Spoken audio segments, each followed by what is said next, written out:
자, 여기 여러 가지 생물이 있습니다.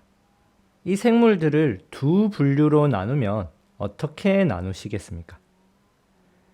자, 대부분 사람들은 동물과 식물로 분류하게 될 것입니다. 그럼 이 남은 동물들을 또 두 분류로 나누라고 하면 여러분들은 어떻게 나누시겠습니까? 감이 잘 안 오시죠? 작은 세균부터 거대한 코끼리까지 지구에는 수백만 종의 생물이 살아가고 있습니다.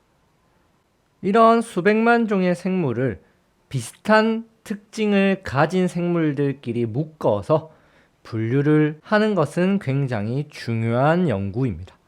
그런 분류를 통해서 과연 생물의 조상은, 우리의 조상 생물은 누구인지도 알아낼 수가 있죠. 오늘은 생물을 분류하는 단계에 대해 배워볼 것입니다. 생물을 분류하는 단계는 총 7단계로 나누게 됩니다. 계문, 강목, 과, 속, 종. 이 7가지 단계를 거쳐서 생물을 분류하게 됩니다. 아직은 무슨 소린지 잘 모르시겠지만 천천히 예를 들어서 설명해 보겠습니다. 자, 여기 8종의 생물이 있습니다.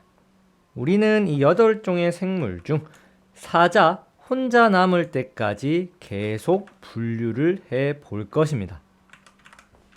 첫 번째 분류 단계는 개입니다. 자, 개는 분류 단계 중 가장 큰 범위로 생물을 나누는 단계입니다.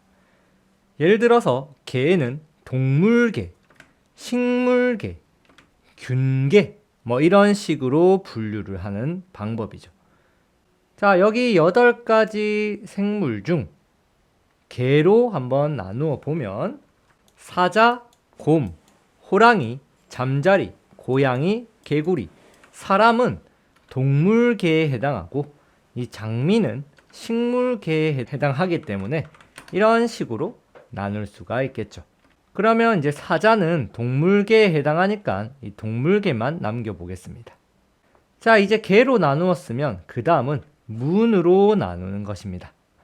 자, 동물계에 있는 문에는 어떤 것들이 있냐면 척추 같은 등뼈가 있는 척삭동물문, 곤충과 같은 단단한 피부를 가진 절지동물문, 흐물흐물한 오징어 같은 연체동물문 같은 것들이 이 문에 포함되어 있습니다.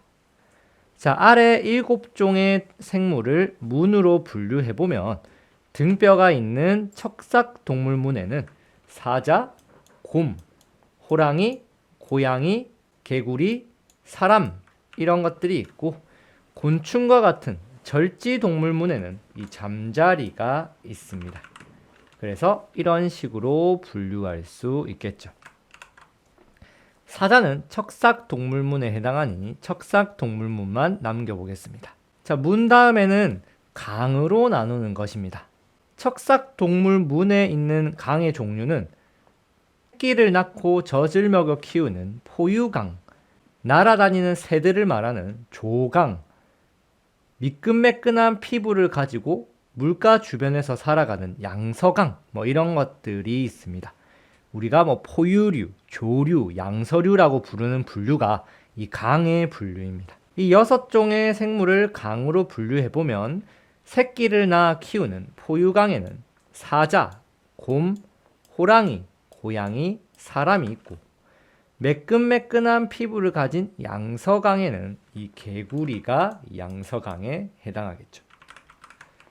그래서 이런 식으로 분류해낼 수 있을 것입니다. 사자는 포유강에 해당하니 포유강만 남겨보겠습니다. 그 다음은 목으로 분류한 방법입니다.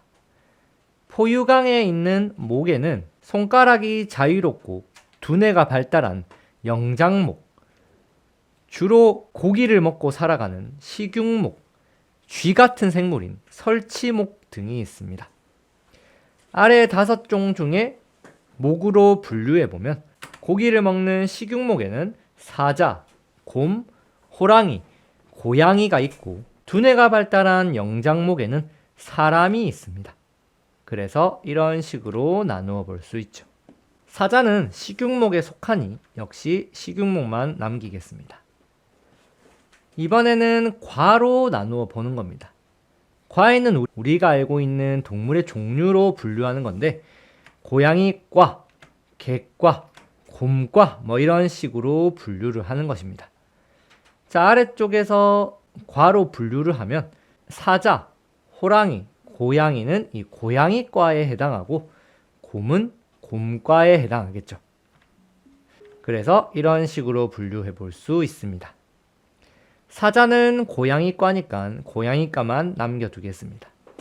과 다음에는 속으로 분류하는 것입니다. 자, 고양이과에서 어떤 속이 있냐면 표범속, 고양이 속, 살쾡이 속 이런 고양이과에 해당하는 동물들이 있죠. 자, 아래 세 종의 고양이과 동물 중에 속으로 나누면 표범속과 고양이 속으로 나눌 수 있습니다. 표범속에 속하는 사자, 호랑이가 있고 고양이 속에는 이 고양이가 있겠죠. 사자는 표범속에 속하니 표범속들만 남겨두겠습니다. 자, 마지막 단계는 종으로 나누는 것입니다. 자, 표범속에는 어떤 종이 있냐면 사자 종, 호랑이 종 이런 것들이 있죠. 그러면 어떻게 나누면 될까요? 이렇게 나누면 되겠죠. 사자는 사자종, 호랑이는 호랑이종이 됩니다. 자, 정리해보면 사자를 어떻게 분류했냐면 사자는 동물개에 해당하고요. 동물개 중에 척삭동물문에 해당하고 척삭동물문 중에 포유강이며 포유강 중에 식육목이며 식육목 중에 고양이과이며 고양이과 중 표범속이며 표범속 중 사자종에 해당합니다. 즉 분류 단계는 넓은 범주부터 좁은 범주로 좁혀가면서 분류를 하는 것입니다. 이 지구상의 모든 생물들을 이런 계문, 강목, 과속종으로 분류할 수가 있는 것입니다.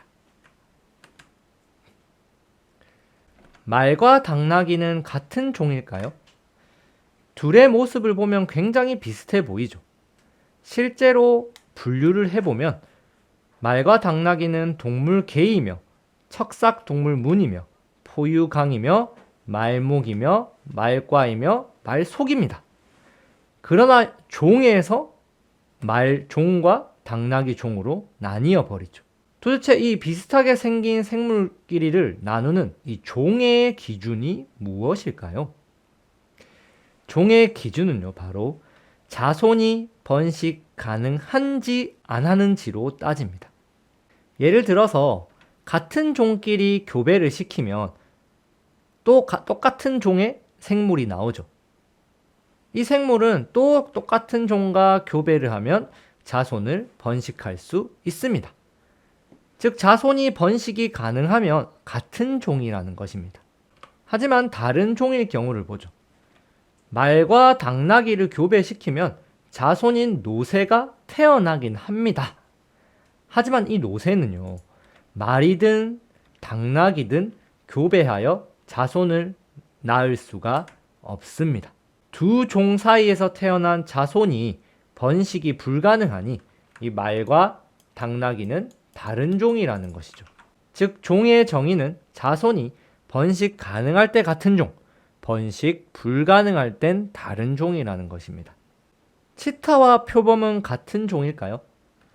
두 생물을 보면 매우 비슷하게 생겼음을 알 수 있지만 두 생물은 교배 자체가 불가능합니다. 즉 자손을 낳을 수도 없죠. 이런 경우도 역시 서로 다른 종으로 판단할 수 있습니다.